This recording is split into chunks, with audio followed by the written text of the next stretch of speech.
दोस्तों, हमारे हिंदू धर्म में गाय को माता कहा जाता है और कई जगहों पर गाय माता की पूजा भी की जाती है। इस ब्रह्मांड में गाय ही एक ऐसी पशु है जिसकी पूजा, आराधना और सेवा करने से गरीब व्यक्ति अमीर बन सकता है। गाय की विधिपूर्वक पूजा करने से समस्त मनोकामनाएं तुरंत पूर्ण हो जाती हैं। दोस्तों, गाय माता के पूरे शरीर में कई करोड़ों देवी देवताओं का वास होता है। इस वजह से गाय माता की पूजा करने से हमें समस्त देवी देवताओं का आशीर्वाद एक साथ प्राप्त होता है। दोस्तों, आज की वीडियो में हम आपको बताएंगे कि गाय माता को एक रोटी खिलाने से कौन सा फल मिलता है।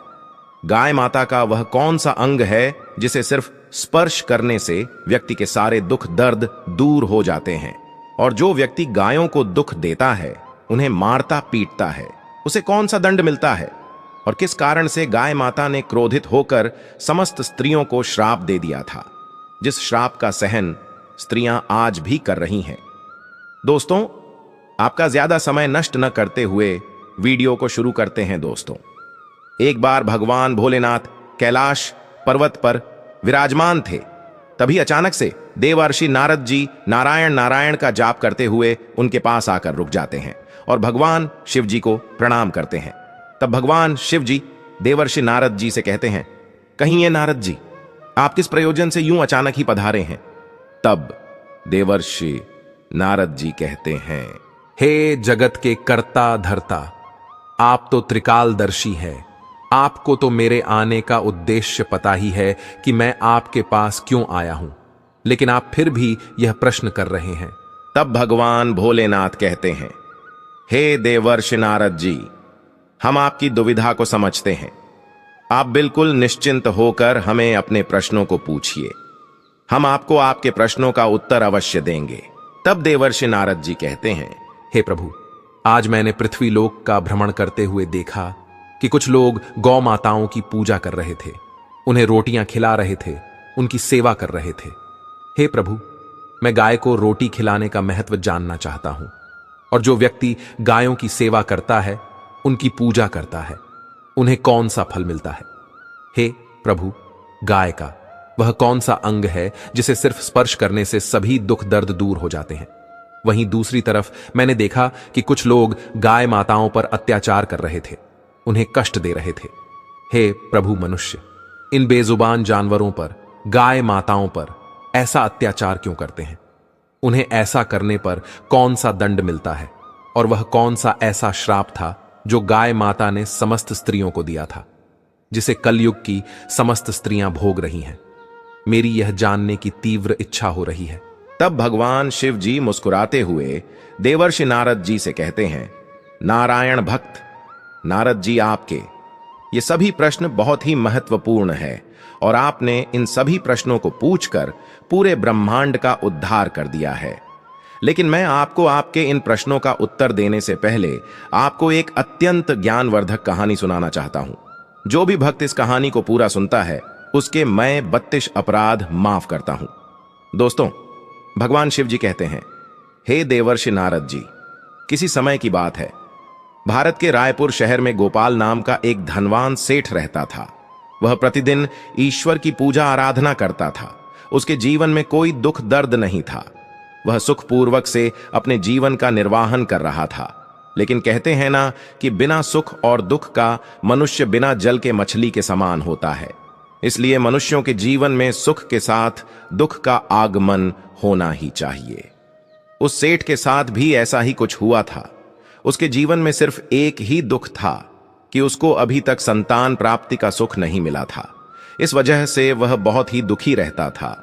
उसने अपनी पत्नी को पता नहीं कितने वेदों और हकीमों को दिखा दिया था, लेकिन उसे संतान की प्राप्ति नहीं हो रही थी।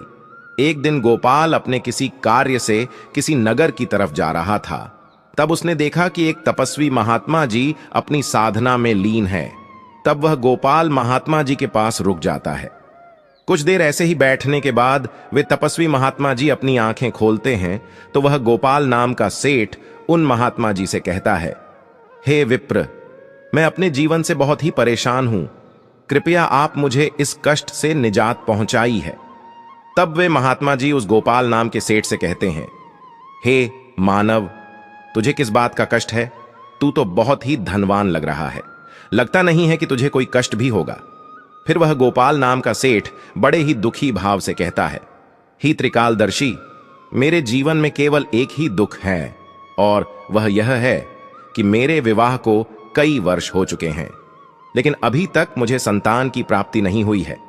हे विप्र, कृपया आप मुझे यह बताने का कष्ट करें कि मुझे संतान की प्राप्ति क्यों नहीं हो रही है, और आप कृपया करके मुझे संतान प्राप्ति का उपाय भी बताएं, जिसे करने के बाद मुझे संतान का सुख मिल सके।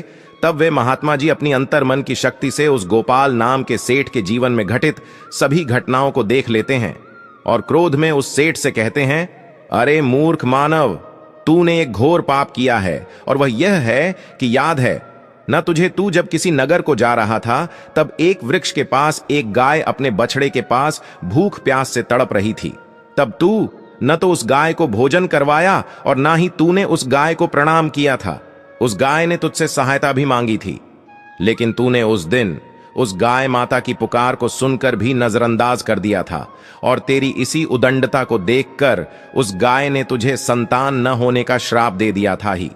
मानव, जो भी व्यक्ति गाय माताओं को कष्ट में देखकर उनकी सहायता नहीं करता है, उस व्यक्ति को घोर पाप लगता है। दोस्तों, भगवान शिव जी देवर्षि नारद जी से कहते हैं, ही देवर्षि नारद जी। इस प्रकार से उन महात्मा जी ने उस गोपाल नाम के सेठ को उसके पापों के बारे में बता दिया। तब वह सेठ रोते हुए कहता है, हे राम, मुझसे इतना बड़ा पाप कैसे हो गया? मुझे अपने आप से घृणा हो रही है। मेरी वजह से ए गाय और उसके बछड़े को दुख सहना पड़ा। फिर वह गोपाल नाम का सेठ उन महात्मा जी से कहता है, हे गुरुदेव, मैं अपने इस पाप को सुधारना चाहता हूं। मैं जानता हूं कि मेरा अपराध क्षमा योग्य नहीं है, लेकिन फिर भी मैं अपनी इस उद्दंडता का प्रायश्चित करना चाहता हूं। कृपया करके आप मुझे इसका कोई उपाय बताएं, जिससे करने के बाद मुझे मेरे पापों से मुक्ति मिल सके। फिर वे महात्मा जी उस गोपाल नाम के सेठ से कहते हैं, हे गोपाल, तुम दुखी मत हो। इसका उपाय यह है कि तुम मेरे आश्रम के समीप रहने वाली कालिंदी नाम की गाय की सेवा करो, उसकी पूजा आराधना करो, वह तुमको अवश्य ही पुत्र का आशीर्वाद देंगे। फिर वे महात्मा जी उस गोपाल नाम के सेठ को एक मंत्र जाप करने के लिए कहते हैं, और कहते हैं कि तुमको इस मंत्र का जाप करना है। अगर पहली ही बार मंत्र का जाप करने से वह कालिंदी नाम की गाय तुम्हारे पास आ जाती है, तो तुम्हें पुत्र की प्राप्ति अवश्य होगी। और अगर वह गाय किसी वजह से तुम्हारे पास नहीं आती है, तो जरूर तुझसे पृथ्वी की सारी गाय माताएं रुष्ट हो गई हैं। तब वह सेठ उस मंत्र का जाप करने लगता है। उसके पहली बार ही मंत्र का जाप करते ही वह कालिंदी नाम की गाय उस आश्रम में उस गोपाल नाम के सेठ के पास आने लगती है। उस गाय को आता देखकर वे महात्मा जी बोले, हे धनेश, तू देख, तेरे केवल एक बार ही मंत्र का जाप करने से यह कालिंदी नाम की गाय स्वयं चलकर तुम्हारे पास आ रही है। तू बहुत ही भाग्यशाली है। गाय निश्चित ही तेरे सभी दुखों को दूर कर देगी। तू इस कालिंदी नाम की गाय को वन में चराकर इसकी सेवा करना, जंगल में रहने वाले हिंसक पशुओं से इसकी रक्षा करना, और अपनी पत्नी से भी कह देना कि वह भी इस कालिंदी नाम की गाय की सेवा करें, इसकी पूजा आराधना करें, जिससे प्रसन्न होकर यह गाय तुझे संतान प्राप्ति का आशीर्वाद प्रदान करें। फिर वह गोपाल नाम का सेठ उन महात्मा जी को प्रणाम करके उस कालिंदी नाम की गाय को अपने साथ अपने घर ले जाता है और अपनी पत्नी से कहता है, ही भाग्यवान, हमें संतान के लिए इस कालिंदी नाम की गाय की सेवा करनी है। दोस्तों, भगवान शिव जी कहते हैं, हे देवर्षि नारद जी, उसके दूसरे दिन की सुबह होते ही उस गोपाल नाम के सेठ की पत्नी उस गाय की पूजा करती है, उसे कुछ रोटियां खिलाती है। फिर वह सेठ उस गाय को चराने के लिए वन में लेकर चला जाता है, और उस वन में पहुंचकर वह सेठ उस गाय को हरी हरी घास खिलाने लगता है। और जब वह कालिंदी नाम की गाय किसी वृक्ष के नीचे विश्राम करने के लिए बैठती है, तो वह सेठ भी उसके साथ बैठ जाता है और विश्राम करने लगता है। फिर वह गोपाल नाम का सेठ उस गाय के शरीर पर बैठी हुई मच्छर मक्खियों को हटाने लगता है और अपने हाथों से उसके मस्तक को सहलाने लगता है। इस प्रकार से उस सेठ को उस गाय की सेवा करते हुए जब शाम हो जाती है, तो गोपाल उस गाय के साथ अपने घर लौट आता है। घर पहुंचते ही वह गाय जब अपने खुरों से धूल उड़ाती है, तो तो गोपाल का शरीर पवित्र हो जाता है और उसके सभी पाप नष्ट हो जाते हैं। फिर गोपाल की पत्नी उसकी विधिपूर्वक पूजा आराधना करती है और उसके चरणों में कई बार मस्तक झुका आती है। फिर उस कालिंदी नाम की गाय की प्रदक्षिणा करती है और हाथ जोड़कर वह उसके आगे खड़ी हो जाती है। फिर वह गाय उस गोपाल नाम के सेठ की पत्नी की पूजा को स्वीकार कर लेती है और गोपाल की पत्नी पर अपनी दृष्टि डालकर उसके सभी दोष समाप्त कर देती है। गाय की दृष्टि पड़ते ही उस सेठ की पत्नी पवित्र हो जाती है। इस प्रकार से उस गोपाल नाम के सेठ को उस कालिंदी नाम की गाय की सेवा करते हुए 28 दिन बीत जाते हैं। फिर 29वें दिन जब गोपाल उस गाय को लेकर वन में चला जाता है और उस वन में पहुंचकर वह गाय वन के बीच में चली जाती है, जहां पर कई सारे पेड़ पौधे, झाड़ियां और बड़ी बड़ी घास थीं। वह गाय एक झाड़ी के पीछे छिपकर घास चरने लगती है। इतने में ही एक शेर पीछे से आकर उस कालिंदी नाम की गाय को बलपूर्वक दबोच लेता है। गोपाल को शेर के आने की आहट तक नहीं होती है। उस शेर के कसकर दबोचे होने के कारण वह कालिंदी नाम की गाय दर्द भरे स्वर में जोर से बोलने लगती है, हे सेठ मेरी रक्षा करो, कि सेठ मेरी रक्षा करो। और जैसे ही गोपाल उस गाय की आवाज सुनता है, वैसे ही वह दौड़ता हुआ उस गाय के पास पहुंच जाता है और वह देखता है कि एक खूंखार शेर ने कालिंदी नाम की गाय को बलपूर्वक दबोच रखा है। इस वजह से उस गाय के आंखों से आंसुओं की धारा बह रही है। तो गोपाल बहुत ही दुखी हो जाता है और एक हाथ में डंडा उठा लेता है। दोस्तों, भगवान शिव जी कहते हैं, देवर्षि नारद जी जब गोपाल डंडा उठाता है उस समय वह उस शेर की तरफ नहीं देख रहा होता है, लेकिन उसी समय जब वह उस शेर की तरफ देखता है तो उस शेर की दृष्टि पड़ते ही गोपाल का शरीर कांपने लगता है, उसकी सारी शक्ति क्षीण हो जाती है। फिर वह शेर गोपाल से ऊंची आवाज में कहने लगता है, ही धनेश मेरे ऊपर प्रहार करना तुम्हारे बस की बात नहीं है, क्योंकि भगवान शिव मेरी ही पीठ पर पैर रखकर नंदी पर बैठते हैं। इसीलिए तुम मुझे मारने की चेष्टा मत करो और यहां से लौट जाओ। शायद ईश्वर ने मुझे इस गाय को भोजन के रूप में भेंट किया है, इसीलिए तो मुझे परेशान मत करो। तुम अपनी जान बचाकर तुरंत यहां से निकल जाओ। फिर गोपाल उस शेर से कहता है, मेघराज कृपया आप इस गाय को न मारें। ये गाय एक बहुत ही तपस्वी महात्मा जी ने मुझे मेरे सभी मनोरथों को पूर्ण करने के लिए दी है। कृपया आप इसकी हत्या न करें, क्योंकि इसकी हत्या करने पर तुम्हें महापाप लगेगा। और इसका एक छोटा बछड़ा भी है जो घर पर इसका इंतजार कर रहा है। महात्मा जी ने मुझे इस गाय की रक्षा और सेवा करने का आदेश दिया है।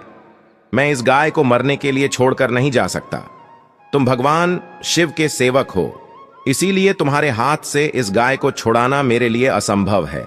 इसीलिए हे मृगराज, मेरी आपसे विनती है कि आप इस गाय को छोड़ दीजिए। इसके बदले में मैं अपने आप को, अपना पूरा शरीर समर्पित करता हूं। आप मुझे खाकर अपनी भूख शांत कर लीजिए और इससे उन महात्मा जी के आदेश का पालन भी हो जाएगा। मेरे द्वारा गाय की रक्षा भी हो जाएगी। साथ ही साथ गाय माता की रक्षा के लिए प्राण त्यागने से मुझे स्वर्ग की प्राप्ति हो जाएगी। इतना कहकर गोपाल उस शेर के सामने हाथ जोड़कर और आंखें बंद करके बैठ जाता है। फिर अचानक से गोपाल के कानों में एक स्वर सुनाई देने लगता है कि हे पुत्र उठो, मैं तुम्हारी सेवा से बहुत ही प्रसन्न हूं। यह सुनकर गोपाल उठकर खड़ा हो जाता है और वह अपने सामने उस गाय को देखता है और मन में सोचते हुए कहता है, वह शेर कहीं दिखाई नहीं दे रहा है जिसने आपको बलपूर्वक दबोच रखा था। दोस्तों, भगवान शिव जी कहते हैं, ही देवर्षि नारद जी। तब वह कालिंदी नाम की गाय गोपाल से कहने लगती, हे पुत्र, मैंने ही अपनी माया से शेर का रूप धारण कर लिया था। मैं तुम्हारी परीक्षा लेना चाहती थी।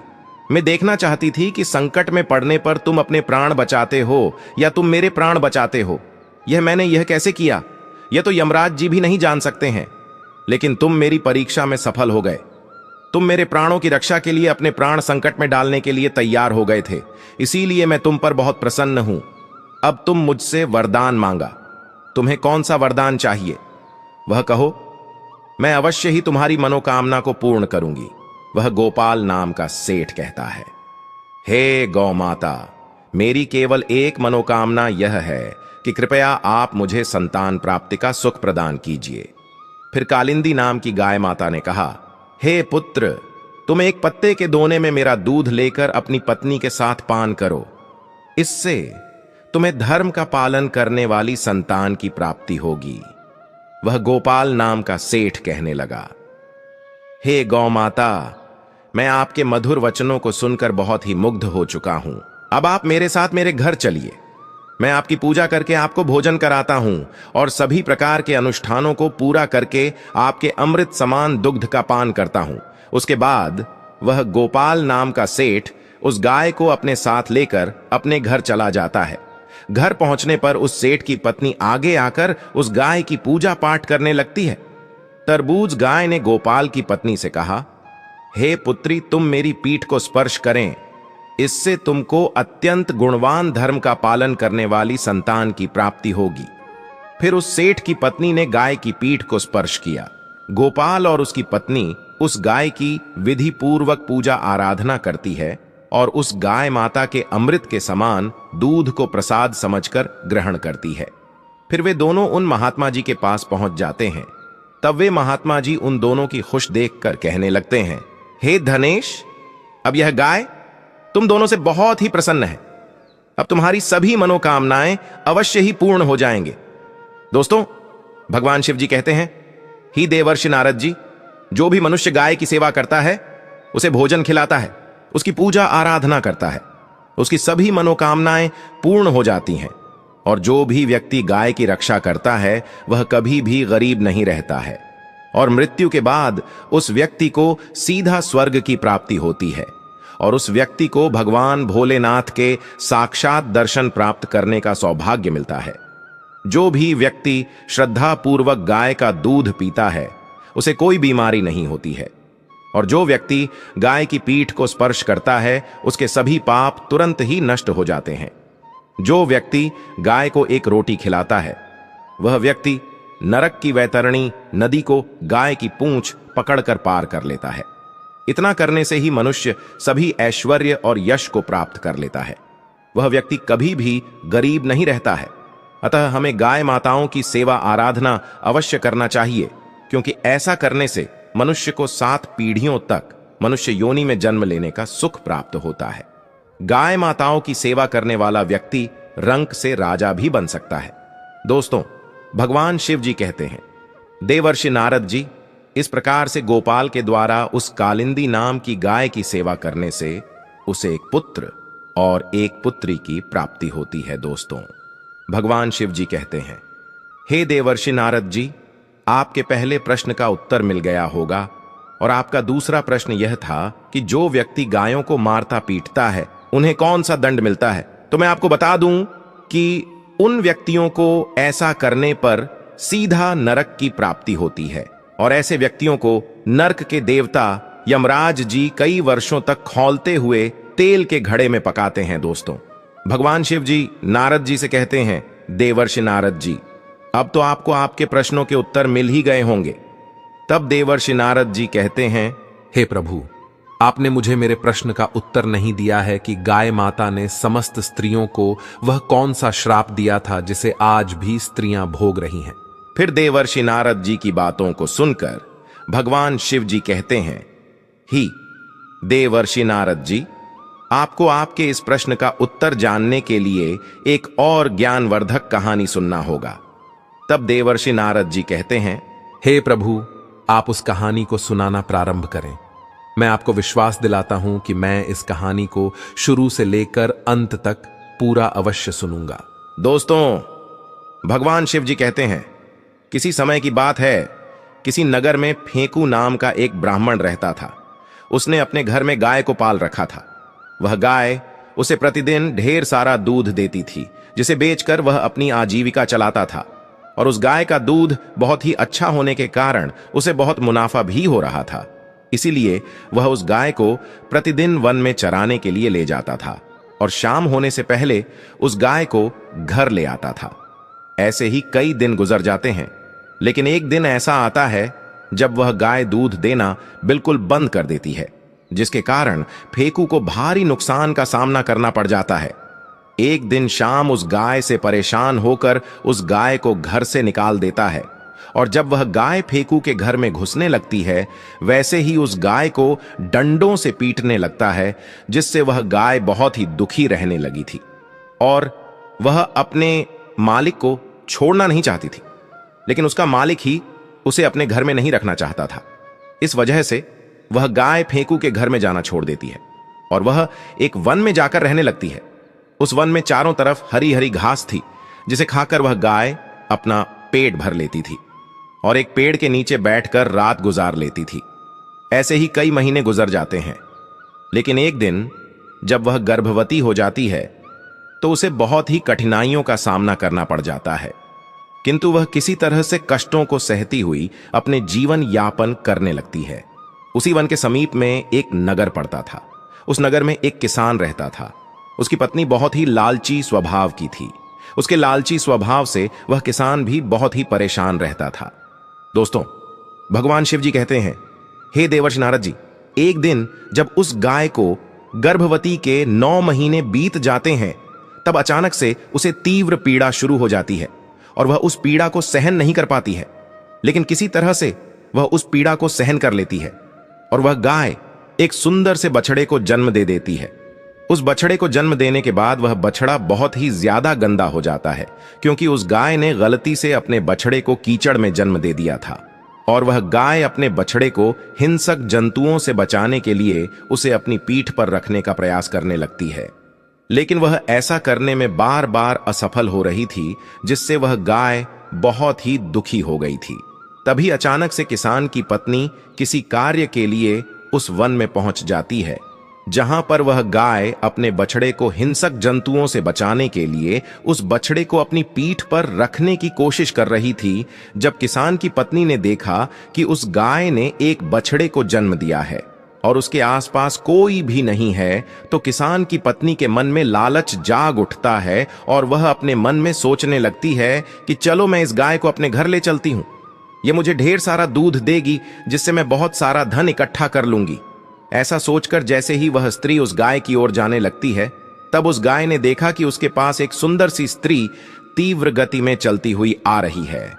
उस गाय ने उस किसान की पत्नी से कहा कि स्त्री, आप कृपया मेरे इस बच्चे को मेरी पीठ पर रख दो, क्योंकि यह अभी बहुत ही छोटा है और 9 महीने बाद चलने लगेगा।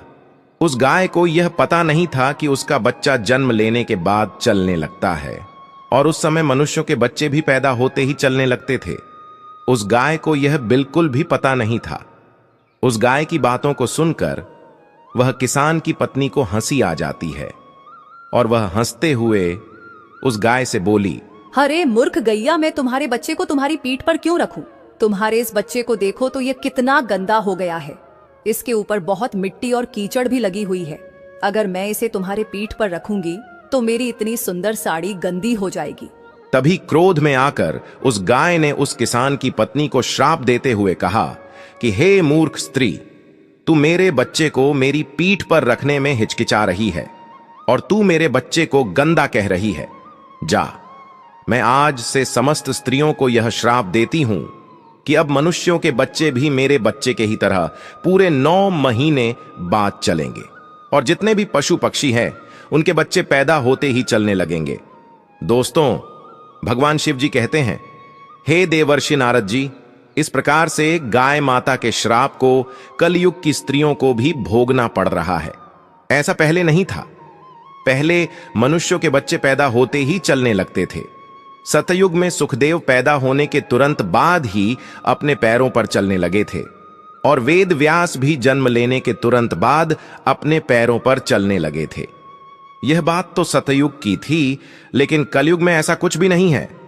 कलयुग में मनुष्यों के बच्चों को अपने पैरों पर चलने के लिए कम से कम 9 से 10 महीने लग जाते हैं। इसका कारण यह है कि गाय माता ने क्रोध में आकर समस्त स्त्री जाति को एक भयानक श्राप दे दिया था। उस दिन से समस्त स्त्रियों के बच्चे पैदा होते ही अपने पैरों पर चलने की प्रक्रिया वहीं पर रुक गई थी और गाय माता के श्राप के कारण कलयुग में स्त्रियों के बच्चे 9 से 10 महीने के बाद ही अपने पैरों पर खड़े हो पाते हैं और गायों के बच्चे उसी दिन से पैदा होते ही अपने पैरों पर चलने लगते हैं। इसीलिए किसी की आत्मा को ठेस नहीं पहुंचाना चाहिए, दूसरों के दुख में दुखी हो जाना चाहिए और दूसरों के काम में आना चाहिए और साथ ही पशु पक्षियों की सहायता करनी चाहिए। एक स्त्री की गलती की वजह से कलयुग की समस्त स्त्रियों को गाय माता के श्राप का फल भोगना पड़ रहा है। दोस्तों, भगवान शिव जी कहते हैं, हे देवर्षि नारद जी, अब तो आपको आपके सभी प्रश्नों के उत्तर मिल ही गए होंगे। तब देवर्षि नारद जी कहते हैं कि हे प्रभु, अब मुझे मेरे सभी प्रश्नों के उत्तर मिल गए हैं और आपने मुझे बहुत ही महत्वपूर्ण ज्ञान दिया है। मैं आपको विश्वास दिलाता हूं कि मैं इस ज्ञान का विस्तार पूरे देवलोक में अवश्य करूंगा। दोस्तों, अगर आपको कोई यह कहानी पसंद आई हो तो इस वीडियो को एक लाइक अवश्य करें, और अभी तक हमारे चैनल आध्यात्मिक टीवी को सब्सक्राइब नहीं किया है तो ऐसी ही ज्ञानवर्धक कहानियां के लिए हमारे चैनल को भी सब्सक्राइब कर लें और कमेंट बॉक्स में हर हर महादेव लिखना न भूलें।